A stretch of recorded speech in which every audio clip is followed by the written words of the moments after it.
I recently wrote an essay that took me quite a while because it was quite obscure. The idea was quite obscure to myself until I completed the essay. An essay called "The Gate Within," and it's my idea of. It's not very deep or philosophical. It's just I find it useful. It's this idea of holding something within, contemplating meditative space. So that could be, for example, holding a beautiful tower within the self and contemplating it, adorning it with various architectural elements, whatever it might be, as you go through life. It could also be just contemplating a stirring mountainscape within. And of course, because even though it's unreal, as Scruton said, the consolation of the imaginary isn't imaginary consolation, and I find that to be a very potent, powerful idea. Apologies for the lighting. It's just the nature of recording out here. More specifically, however, I'm very much interested in this idea of a gateway, and I sometimes imagine myself to have a gate within. I've always been interested in portals to other worlds, fantastical places, but this particular gateway doesn't actually lead anywhere. It's more of a symbol. I imagine it as it's a way of contemplating possibility. It's a kind of an icon of yearning. So I sort of come to this meditative space, and I just contemplate the gate. So a way of seeing sort of the world as window or the world as gateway, if that makes any sense.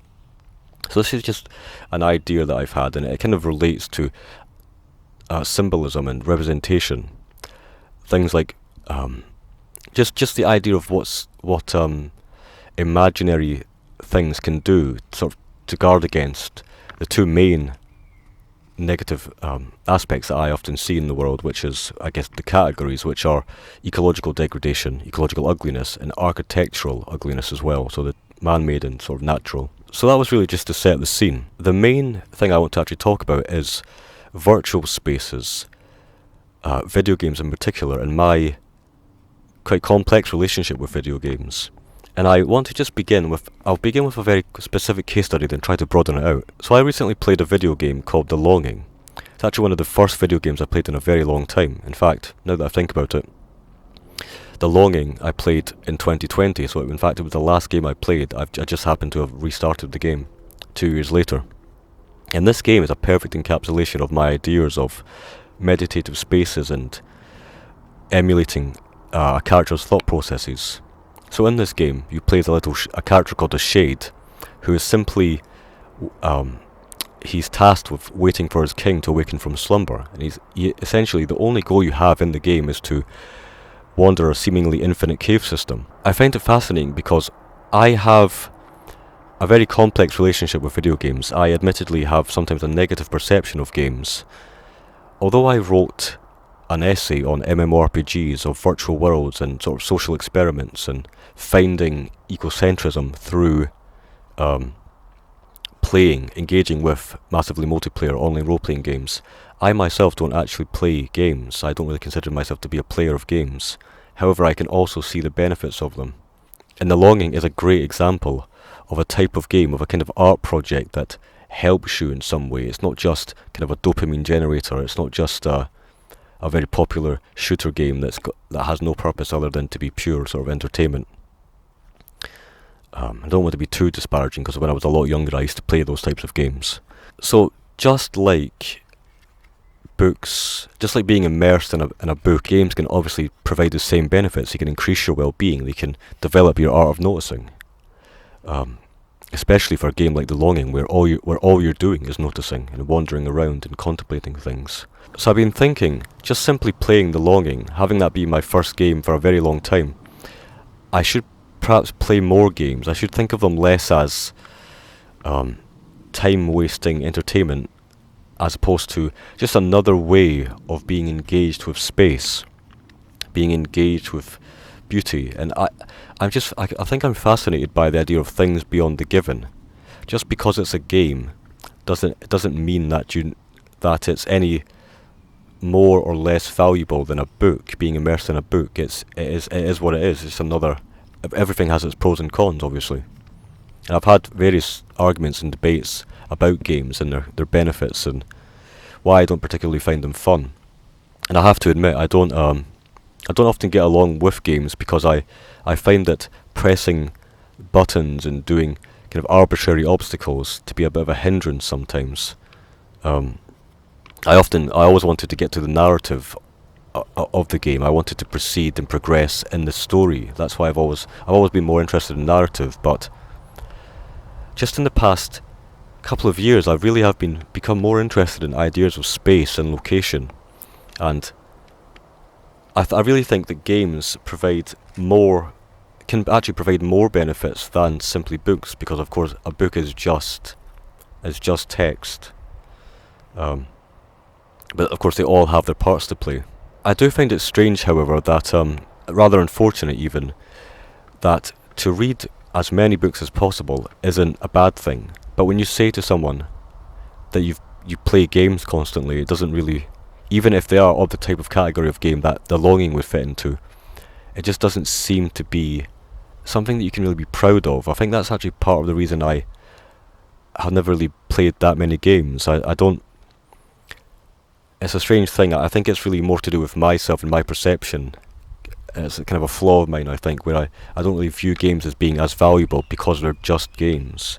I seem to think that games aren't as important as books, but I would say something like The Longing or something like Limbo or Inside, which are two other very atmospheric and meaningful games, I think they can just be just as valuable as a book. Just because it's written doesn't mean it obviously has any more intrinsic value. But obviously there are practical considerations like spending too much time at a screen. And I think I almost have a bit of a Luddite aspect to me where I because it's digital, because it's not on printed paper, and it's because it's digital and it's a kind of a representation of it's a digital representation of something. There is a part of me that feels a bit weary about it. And of course this relates to aesthetics and my ideas of obviously all favouring the rustic and whatnot, but that's another video in and of itself. So I do have a complex relationship with games, and I do want to. I feel like I should play more games. Think of them more as art projects, kind of change my perception of games. I think I'm just interested in tools, different ways to guard against ugliness in the real world, and I think actually that's one of the main concerns that I have. And of course some of you may be aware that I'm potentially going to be studying an MA in literature for this very topic. I discovered a quote, a reminiscence by C.S. Lewis, that it's so simple, the idea is so simple, but it seemed to clarify things in my mind. C.S. Lewis talks about his brother bringing him a biscuit tin. The brother had put inside the lid of the biscuit tin, he kind of fashioned a miniature garden out of moss and leaves and twigs. And for Lewis that was a kind of transformative experience, because he saw in that kind of diorama a more idealized representation of nature. That for him showed him that nature could be something more, something heightened, something flourishing, that wasn't present to the senses, again, so beyond the given. And I just found that as it was a perfect encapsulation of how I found nature. Virtual space allowed me to see nature as being sublime and or beautiful, being essentially opened the doorway to nature, because around me in the real world I didn't see nature. I grew up in one of the least wooded counties in Scotland, beside the coast, and I was fairly introverted and I didn't really go outside much either, but overall, objectively, there wasn't that much nature around. I've always struggled with favouring the fantastic and the heightened over the real. I've just always struggled with trying to strike a balance between my interest in real nature and I guess what it comes down to is escape. I've always found it as part of the reason why I played World of Warcraft so long and try to engage in other worlds, different MMORPGs. Because why would I not play? Why would I not wander through in virtual space a sublime mountainscape or a magical enchanted forest or anything like that when I didn't know that there were forests and mountains in Scotland where I grew up, for example. So video games has allowed me to see And that's just another reason why, aside from the practical aspects like developing the art of noticing and whatnot that I've already spoken about, it's another reason, it's one of the main reasons, the first reason that I got into nature and why I feel like I should be playing more games, or I should respect them a little bit more than I perhaps have in the past. So as you can imagine, there's quite a lot more to talk about, and I find that I often wander down different avenues, different passageways, when I'm talking about such a broad and kind of all-encompassing topic, or set of topics. But I think I'll leave it there for now. I may do a video just on threshold specifically, but I'm not quite sure yet. I have talked about it in my aspiration video, I believe, and also especially my video on the use of place in fantastical literature, where I discuss my potential master's thesis.